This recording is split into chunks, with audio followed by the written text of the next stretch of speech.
श्रीमद कुंज विहारणे नमः। श्री स्वामी हरिदास तीर्थराम। श्रीमद् भागवत महापुराण के तृतीय स्कंद के 5वें अध्याय का आज शुभारंभ श्री युगल सरकार, सदगुरुदेव और रसिक भक्तों के श्री चरणों में इस दास का साष्टांग प्रणाम। 5वें अध्याय का शीर्षक है विदुर जी का प्रश्न और मैत्री जी का सृष्टि क्रम वर्णन। श्री सुखदेव जी कहते हैं, परमगानी मैत्री मुनि हरिद्वार में विराजमान थे। भगवत भक्ति से शुद्ध हुए हृदय वाले विदुर जी उनके पास जा पहुंचे और उनके साधु स्वभाव से प्रसन्न होकर उन्होंने पूछा। विदुर जी ने कहा, राजन भगवान, क्षमा कीजिएगा।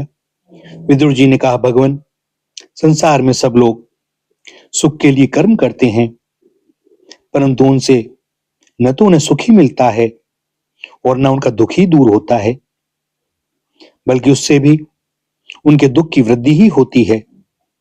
अतः इस विषय में क्या करना उचित है, ये आप मुझे कृपा करके बतलाइए। जो लोग दुर्भाग्यवश भगवान श्री कृष्ण से विमुख, अधर्मपरायण और अत्यंत दुखी हैं, उन पर कृपा करने के लिए ही आप जैसे भाग्यशाली भगवत भक्त संसार में विचरा करते हैं। साधु शिरोमणे, आप मुझे उस शांति प्रसाधन का उपदेश दीजिए जिसके अनुसार साधन आराधना करने से भगवान अपने भक्तों के भक्तिपूत हृदय में आकर विराजमान हो जाते हैं और अपने स्वरूप का अपरोक्ष अनुभव कराने वाला सनातन ज्ञान प्रदान करते हैं। त्रिलोकी के नियंता और परम स्वतंत्र श्री हरि अवतार लेकर जो लीलाएं करते हैं, जिस प्रकार करता होकर भी उन्होंने कल्प के आरंभ में इस सृष्टि की रचना की, जिस प्रकार इसे स्थापित कर वे जगत के जीवों की जीविका का विधान करते हैं, फिर जिस प्रकार इसे अपने हृदयाकाश में लीन कर वृत्ति शून्य हो योग माया का आश्रय लेकर शयन करते हैं, और जिस प्रकार वे योगेश्वर प्रभु एक होने पर भी इस ब्रह्मांड में अंतर्यामी रूप से अनुप्रविष्ट होकर अनेक रूपों में प्रकट होते हैं, वह सब रहस्य आप हमें समझाइए। ब्राह्मण, गौ और देवताओं के कल्याण के लिए जो अनेकों अवतार धारण करके लीला से ही नाना प्रकार के दिव्य कर्म करते हैं, वे भी हमें सुनाइए। यशस्वियों के मुकुटमणि श्री हरि के लीलामृत का पान करते करते हमारा मन तृप्त नहीं होता। हमें यह भी सुनाइए कि उन समस्त लोकपतियों के स्वामी श्री हरि ने इन लोकों, लोकपालों और लोकालोक पर्वत से बाहर के भागों को, जिनमें ये सब प्रकार के प्राणियों के अधिकार अनुसार भिन्न भिन्न भेद प्रतीत हो रहे हैं, किन तत्वों से रचा है। द्विजवर, उन विश्वकर्ता स्वयंभू श्री नारायण ने अपनी प्रजा के स्वभाव, कर्म रूप और नामों के भेद की किस प्रकार रचना की है। भगवान, मैंने श्री व्यास जी के मुख से ऊंच नीच वर्णों के धर्म तो कई बार सुने हैं, किंतु अब श्री कृष्ण कथामृत के प्रवाह को छोड़कर अन्य स्वल्प सुखदायक धर्मों से मेरा चित्त ऊब गया है। उन तीर्थपाद श्री हरि के गुणानुवाद से तृप्त हो भी कौन सकता है। उनका तो नारद आदि महात्मा गण भी आप जैसे साधुओं के समाज में कीर्तन करते हैं, तथा जब ये मनुष्यों के कर्ण रंध्रों में प्रवेश करते हैं, तब उनकी संसार चक्र में डालने वाली घर गृहस्थी की आसक्ति को काट डालते हैं। भगवान, आपके सखा मुनिवर कृष्ण द्वैपायन ने भी भगवान के गुणों का वर्णन करने की इच्छा से ही महाभारत रचा है। उसमें भी विषय सुखों का उल्लेख करते हुए मनुष्यों की बुद्धि को भगवान की कथाओं की ओर लगाने का ही प्रयत्न किया गया है। यह भगवत कथा की रुचि श्रद्धालु पुरुष के हृदय में जब बढ़ने लगती है तब अन्य विषयों से उसे विरक्त कर देती है। वह भगवत चरणों के निरंतर चिंतन से आनंदमग्न हो जाता है और उस पुरुष के सभी दुखों का तत्काल अंत हो जाता है। मुझे तो उन शोचनीयों के भी शोचनीय अज्ञानी पुरुषों के लिए निरंतर खेद रहता है जो अपने पिछले पापों के कारण श्री हरि की कथाओं से विमुख रहते हैं। हाय, काल भगवान उनके अमूल्य जीवन को काट रहे हैं और वे वाणी, देह और मन से व्यर्थ वाद विवाद, व्यर्थ चेष्टा और व्यर्थ चिंतन में लगे रहते हैं। मैत्रेय जी, आप दीनों पर कृपा करने वाले हैं, अतः भौरा जैसे फूलों में से रस निकाल लेता है, उसी प्रकार इन लौकिक कथाओं में से इनकी सारभूता परम कल्याणकारी पवित्र कीर्ति श्री हरि की कथाएं छांटकर हमारे कल्याण के लिए सुनाइए। उन सर्वेश्वर ने संसार की उत्पत्ति, स्थिति और संहार करने के लिए अपनी माया शक्ति को स्वीकार कर रामकृष्ण आदि अवतारों के द्वारा जो अनेकों अलौकिक लीलाएं की हैं, वे सब मुझे सुनाइए। श्री सुखदेव जी कहते हैं, जब विदुर जी ने जीवों के कल्याण के लिए इस प्रकार प्रश्न किया, तब तो मुनिश्रेष्ठ भगवान मैत्रेय जी ने उनकी बहुत बड़ाई करते हुए यूं कहा। श्री मैत्रेय जी बोले, साधु स्वभाव विदुर जी, आपने सब जीवों पर अत्यंत अनुग्रह करके यह बड़ी अच्छी बात पूछी है। आपका चित्त तो सर्वदा श्री भगवान में ही लगा रहता है, तथापि इससे संसार में भी आपका बहुत सुयश फैलेगा। आप श्री व्यास जी के औरस पुत्र हैं, इसलिए आपके लिए यह कोई बड़ी बात नहीं है कि आप अनन्य भाव से सर्वेश्वर श्री हरि के ही आश्रित हो गए हैं। आप प्रजा को दंड देने वाले भगवान यम ही हैं। मांडव ऋषि का शाप होने के कारण ही आपने श्री व्यास जी के वीर से उनके भाई विचित्र वीर की भोग पत्नी दासी के गर्भ से जन्म लिया है।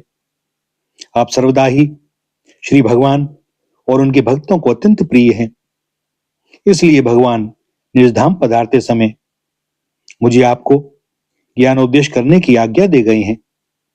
इसलिए अब मैं जगत की उत्पत्ति, स्थिति और लय के लिए योग माया के द्वारा विस्तारित हुई भगवान की विभिन्न लीलाओं का क्रमशः वर्णन करता हूं। सृष्टि रचना के पूर्व समस्त आत्माओं के आत्मा एक पूर्ण परमात्मा ही थे। न दृष्टा था न दृश्य। सृष्टि काल में अनेक वृत्तियों के भेद से जो अनेकता दिखाई पड़ती है, वह भी वही थे, क्योंकि उनकी इच्छा अकेले रहने की थी।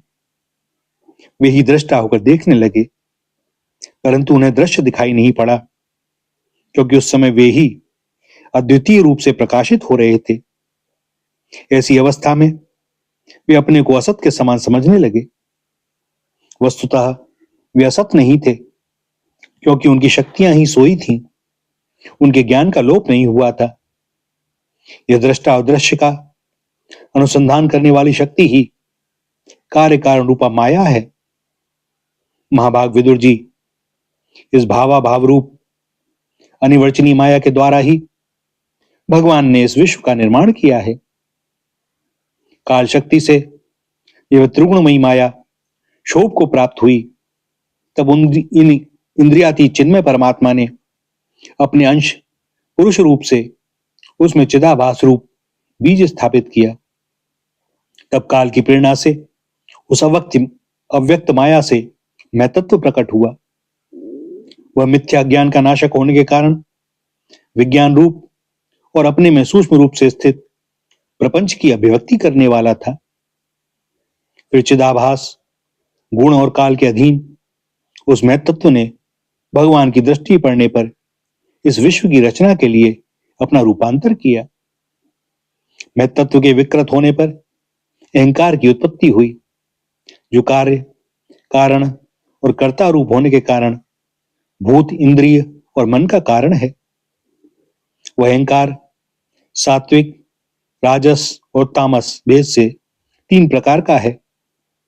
अतः अहम तत्व में विकार होने पर वैकारिक अहंकार से मन और जिनसे विषयों का ज्ञान होता है वे इंद्रियों के अधिष्ठाता देवता हुए।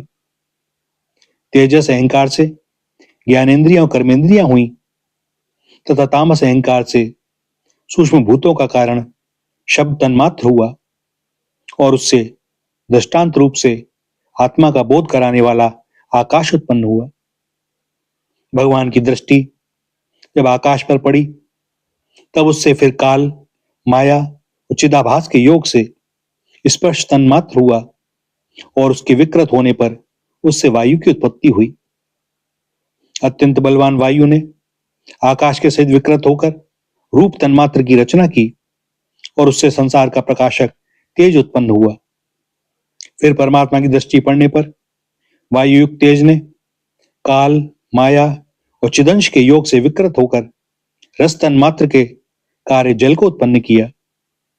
तदंतर तेज से युक्त जल ने ब्रह्म का दृष्टिपात होने पर काल, माया और चिदंश के योग से गंध गुणमयी पृथ्वी को उत्पन्न किया। विदुर जी, इन आकाशादि भूतों से में से जो भूत पीछे पीछे उत्पन्न हुए उनमें क्रमशः अपने पूर्व पूर्व भूतों के गुण भी अनुगत समझने चाहिए कि मैं तत्वादि के अभिमानी विकार, विक्षेप और चेतनांश विशिष्ट देवगण श्री भगवान के ही अंश हैं, किंतु पृथक पृथक रहने के कारण जब वे विश्व रचना रूप अपने कार्य में सफल नहीं हुए तब हाथ जोड़कर भगवान से कहने लगे। देवताओं ने कहा, देव, हम आपके श्री चरण कमलों की वंदना करते हैं। ये अपनी शरण में आए हुए जीवों का ताप दूर करने के लिए छत्र के समान हैं तथा इनका आश्रय लेने से यतिजन अनंत सागर दुख को सुगमता से ही दूर फेंक देते हैं। जगतकर्ता जगदीश्वर, इस संसार में तापत्रय से व्याकुल रहने के कारण जीवों को जरा भी शांति नहीं मिलती। इसलिए भगवान, हम आपके श्री चरणों की ज्ञानमयी छाया का आश्रय लेते हैं। मुनिजन एकांत स्थान में रहकर आपके मुख कमल का आश्रय लेने वाले वेद मंत्र रूप पक्षियों के द्वारा जिनका अनुसंधान करते रहते हैं तथा जो संपूर्ण पापनाशी नदियों में श्रेष्ठ श्री गंगा जी के उद्गम स्थान हैं, आपके उन परम पावन पाद पद्मों का हम आश्रय लेते हैं। हम आपके चरण कमलों की उस चौकी का आश्रय ग्रहण करते हैं जिसे भक्तजन श्रद्धा और श्रवण कीर्तनादि रूप भक्ति से परिमार्जित अंतकरण में धारण करके वैराग्य पुष्ट ज्ञान के द्वारा परम धीर हो जाते हैं। ईश, आप संसार की उत्पत्ति, स्थिति और संहार के लिए ही अवतार लेते हैं। अतः हम सब आपके उन श्री चरण कमलों की शरण लेते हैं जो अपना स्मरण करने वाले भक्त जनों को अभय कर देते हैं। जिन पुरुषों का देह, गेह तथा उनसे संबंध रखने वाले अन्य तुच्छ पदार्थों में अहमता ममता का दृढ़ दुराग्रह है, उनके शरीर में आपके अंतर्यामी रूप से रहने पर भी जो अत्यंत दूर है, उन्हीं आपके श्री चरणार विंदों को हम भजते हैं। परम यशस्वी परमेश्वर, इंद्रियों के विषयाभिमुख रहने के कारण जिनका मन सर्वदा बाहर ही भटका करता है, वे पामर लोग आपके विलासपूर्ण पाद विन्यास की शोभा के विशेषज्ञ भक्तजनों का दर्शन नहीं कर पाते। इसी से वे आपके चरणों से दूर रहते हैं। देव, आपके कथामृत का पान करने से उमड़ी हुई भक्ति के कारण जिनका अंतःकरण निर्मल हो गया है, वे लोग वैरागी जिसका सार है, ऐसा आत्मज्ञान प्राप्त करके अनायास ही आपके वैकुंठ धाम को चले जाते हैं। दूसरे धीर पुरुष चित्त निरोध रूप समाधि के बल से आपकी बलवती माया को जीतकर आप में ही लीन तो हो जाते हैं, पर उन्हें श्रम बहुत होता है, किंतु आपकी सेवा के मार्ग में कुछ भी कष्ट नहीं है। आदिदेव, आपने सृष्टि रचना की इच्छा से हमें त्रिगुणमय रचा है, इसलिए विभिन्न स्वभाव वाले होने के कारण हम आपस में मिल नहीं पाते और इसी से आपकी क्रीड़ा के साधन रूप ब्रह्मांड की रचना करके उसे आपको समर्पित करने में असमर्थ हो रहे हैं। अतः जन्म रहित भगवान, जिससे हम ब्रह्मांड रचकर आपको सब प्रकार के भोग समय पर समर्पित कर सकें और जहां स्थित होकर हम भी अपनी योग्यता के अनुसार अन्न ग्रहण कर सकें तथा ये सब जीव भी सब प्रकार की विघ्न बाधाओं से दूर रहकर हम और आप दोनों को भोग समर्पित करते हुए अपना अपना अन्न भक्षण कर सकें, ऐसा कोई उपाय कीजिए। आप निर्विकार पुराण पुरुष ही अन्यकार वर्ग के सहित हम देवताओं के आदि कारण हैं। देव, पहले आप अजन्मा ने ही सत्वादि गुण और जन्मादि कर्मों की कारण रूपा माया शक्ति में चिदाभास रूप वीर्य स्थापित किया था। परमात्मा देव, मैं तत्वादि रूप हम देवगण जिस कार्य के लिए उत्पन्न हुए हैं उसके संबंध में हम क्या करें? देव, हम पर आप ही अनुग्रह करने वाले हैं, इसलिए ब्रह्मांड रचना के लिए आप हमें क्रिया शक्ति के सहित अपनी ज्ञान शक्ति भी प्रदान कीजिए। यहाँ पर 5वें अध्याय का समापन होता है और 6ठे अध्याय का शुभारंभ। 6ठा अध्याय है विराट शरीर की उत्पत्ति। श्री मैत्रेय ऋषि ने कहा, सर्वशक्तिमान भगवान ने जब देखा कि आपस में संगठित न होने के कारण ये मेरी महतत्वादी शक्तियां विश्व रचना के कार्य में असमर्थ हो रही हैं, तब वे काल शक्ति को स्वीकार करके एक साथ ही महतत्व, अहंकार, पंचभूत, पंच तन्मात्रा और मन सहित 11 इंद्रियां इन 23 तत्वों के समुदाय में प्रविष्ट हो गए। उनमें प्रविष्ट होकर उन्होंने जीवों के सोए हुए अदृष्ट को जागृत किया और परस्पर विलग हुए उस तत्व समूह को अपनी क्रिया शक्ति के द्वारा आपस में मिला दिया। इस प्रकार जब भगवान ने अदृष्ट को कार्योन्मुख किया, तब उस 23 तत्वों के समूह ने भगवान की प्रेरणा से अपने अंशों द्वारा अधिपुरुष विराट को उत्पन्न किया।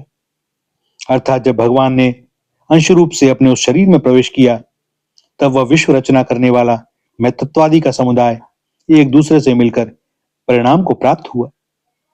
यह तत्वों का परिणाम ही विराट पुरुष है, जिसमें चराचर जगत विद्यमान है।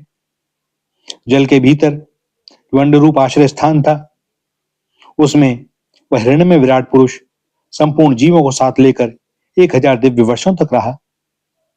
वह विश्व रचना करने वाले तत्वों का कार्य था तथा ज्ञान, क्रिया और आत्मशक्ति से संपन्न था।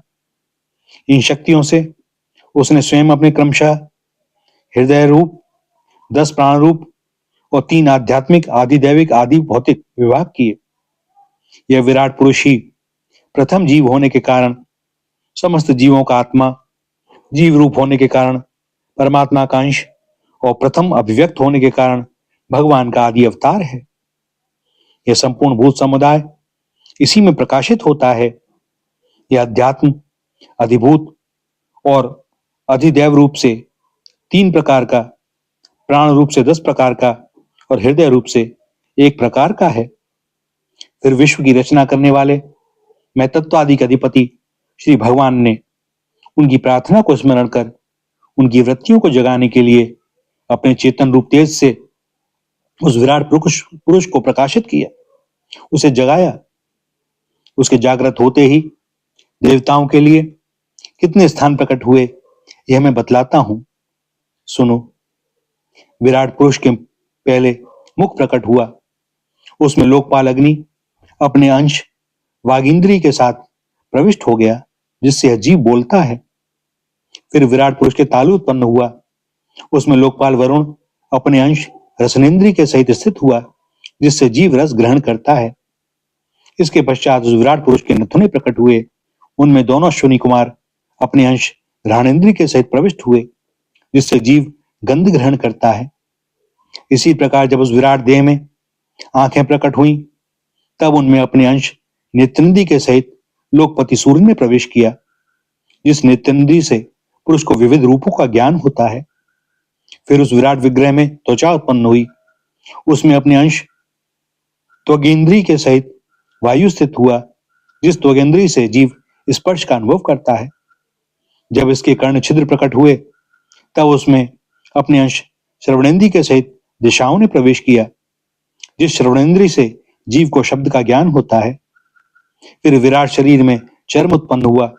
उसमें अपने अंश रोमों के सहित औषधियां स्थित हुई, जिन रोमों से जीव खुजली आदि को अनुभव करता है। अब उसके लिंग उत्पन्न हुआ। अपने इस आश्रम में प्रजापति ने अपने अंश वीर के सहित प्रवेश किया, जिससे जीव आनंद का अनुभव करता है। फिर विराट पुरुष की गुदा प्रकट हुई। उसमें लोकपाल मित्र ने अपने अंश पायु इंद्रिय के सहित प्रवेश किया, इससे जीव मल त्याग करता है। इसके पश्चात उसके हाथ प्रकट हुए। उनमें अपनी ग्रहण त्याग रूपा शक्ति के सहित देवराज इंद्र ने प्रवेश किया। इस शक्ति से जीव अपनी जीविका प्राप्त करता है। जब इसके चरण उत्पन्न हुए, तब उसमें अपनी शक्ति गति के सहित लोकेश्वर भगवान विष्णु ने प्रवेश किया। इस गति शक्ति द्वारा जीव अपने गंतव्य स्थान पर पहुंचता है। फिर इसके बुद्धि उत्पन्न हुई। अपने इस स्थान में अपने अंश बुद्धि शक्ति के साथ वाक्पति ब्रह्मा ने प्रवेश किया। इस बुद्धि शक्ति से जीव ज्ञातव्य विषयों को जान सकता है। फिर इसमें हृदय प्रकट हुआ। उसमें अपने अंश मन के सहित चंद्रमा स्थित हुआ। इस मन शक्ति के द्वारा जीव संकल्प विकल्पादि रूप विकारों को प्राप्त होता है। तत्पश्चात विराट पुरुष में अहंकार उत्पन्न हुआ। इस अपने आश्रय में क्रिया शक्ति सहित रुद्र ने प्रवेश किया। इससे जीव अपने कर्तव्य को स्वीकार करता है। अब इसमें चित्त प्रकट हुआ। उसमें चित्त शक्ति के सहित ब्रह्मा स्थित हुए। इस चित्त शक्ति से जीव चेतना को उपलब्ध करता है। इस विराट पुरुष के सिर से स्वर्गलोक, पैरों से पृथ्वी और नाभि से अंतरिक्ष उत्पन्न हुआ। इनमें क्रमशः सत, रज और तम, इन तीन गुणों के परिणाम स्वरूप देवता, मनुष्य और प्रेतादि देखे जाते हैं। इनमें देवता लोग सत्व गुण की अधिकता के कारण स्वर्गलोक में, मनुष्य और उनके उपयोगी गो आदि जीव रजोगुण की प्रधानता के कारण पृथ्वी में, तथा तमोगुणी स्वभाव वाले होने से रुद्र के पार्षद गण, भूत प्रेत आदि दोनों के बीच में स्थित भगवान के नाभि स्थानीय अंतरिक्ष लोक में रहते हैं। विदुर जी, वेद और ब्राह्मण भगवान के मुख से प्रकट हुए। मुख से प्रकट होने के कारण ही ब्राह्मण सब वर्णों में श्रेष्ठ और सबका गुरु है।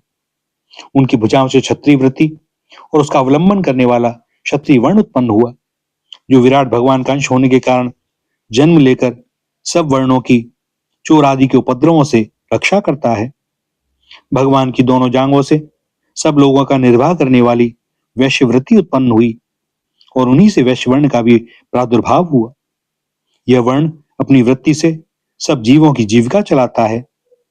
फिर सब धर्मों की सिद्धि के लिए भगवान के श्री चरणों से सेवा वृत्ति प्रकट हुई और उन्हीं से पहले पहल उस वृत्ति का अधिकारी शूद्र वर्ण भी प्रकट हुआ, जिसकी वृत्ति से ही श्री हरि प्रसन्न हो जाते हैं।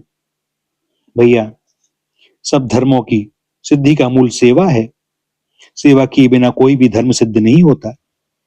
अतः सब धर्मों की मूलभूता सेवा ही जिसका धर्म है, वह शूद्र सब वर्णों में महान है। ब्राह्मण का धर्म मोक्ष के लिए है, क्षत्रिय का धर्म भोगने के लिए है, वैश्य का धर्म अर्थ के लिए है और शूद्र का धर्म धर्म के लिए है। इस प्रकार प्रथम तीन वर्णों के धर्म अन्य पुरुषार्थों के लिए हैं, किंतु शूद्र का धर्म स्व पुरुषार्थ के लिए है। अतः इसकी वृत्ति से ही भगवान प्रसन्न हो जाते हैं। ये चारों वर्ण अपनी अपनी वृत्तियों के सहित जिनसे उत्पन्न हुए हैं, उन अपने गुरु श्री हरि का अपने अपने धर्मों से चित्त शुद्धि के लिए श्रद्धापूर्वक पूजन करते हैं। विदुर जी, यह विराट पुरुष काल, कर्म और स्वभाव शक्ति से युक्त भगवान की योग माया के प्रभाव को प्रकट करने वाला है। इसके स्वरूप का पूरा पूरा वर्णन करने का कौन साहस कर सकता है।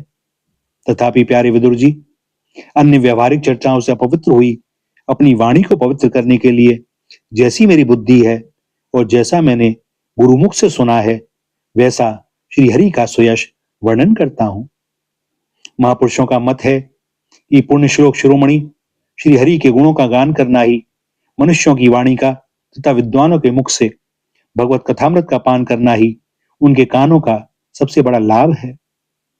वत्स, हम ही नहीं, आदि कवि श्री ब्रह्मा जी ने 1000 दिव्य वर्षों तक अपनी योग परिपक्व बुद्धि से विचार किया, तो भी क्या वे भगवान की अमित महिमा का पार पा सके। अतः भगवान की माया बड़े बड़े मायावियों को भी मोहित कर देने वाली है। उसकी चक्कर में डालने वाली चाल अनंत है। अतएव स्वयं भगवान भी उसकी था नहीं लगा सकते, फिर दूसरों की तो बात ही क्या। जहां ना पहुंचकर मन के सहित वाणी भी लौट आती है, तथा जिनका पार पाने में अहंकार के अभिमानी रुद्र तथा अन्य इंद्रियाधिष्ठाता देवता भी समर्थ नहीं है, उन श्री भगवान को हम नमस्कार करते हैं। यहाँ पर तृतीय स्कंद के छठे अध्याय का समापन होता है और दास अपनी वाणी को विराम देने की आज्ञा चाहता है। श्री राधा, श्री राधा, श्री राधा।